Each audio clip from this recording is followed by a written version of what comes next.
সংসদ অধিবেশনের প্রথম দিন থেকে আমরা গণভোটের যে রায় হলো 70% প্রায় 70% মানুষ হ্যাঁ পক্ষে ভোট দিল এবং সেই অনুযায়ী সংবিধান সংস্কার পরিষদ হওয়ার কথা এই সংসদের, এবং তাদের শপথ নেওয়ার কথা ছিল প্রথম দিন। তো তারা শপথ নিলেন না এবং সংবিধান সংস্কার পরিষদ হবে কিনা, গণভোটের কি হবে, এই সংক্রান্ত কোনো আলোচনা কিন্তু সংসদে হচ্ছে না। অথচ এটাই ছিল এই সংসদের প্রথম কাজ।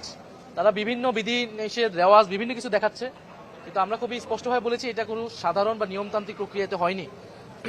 এটা অন্তর্বর্তী সরকার একটা গণভোট আদেশের মাধ্যমে এই নির্বাচন হয়েছে, সংসদ গঠিত হয়েছে।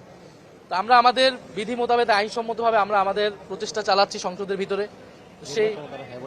সেই ধারাবাহিকতা আজকে বিরোধী দলীয় নেতা উনি মুলতবি প্রস্তাব রেখেছিলেন, যাতে সংসদ মুলতবি করে এই যে জুলাই সনদ বাস্তবায়ন আদেশ এবং গণভোট এবং সংবিধান সংস্কার পরিষদ ইত্যাদি বিষয় নিয়ে যাতে আলোচনা করা হয়। তো সেই প্রস্তাবে সেখানে স্পিকার রুলিং দিলেও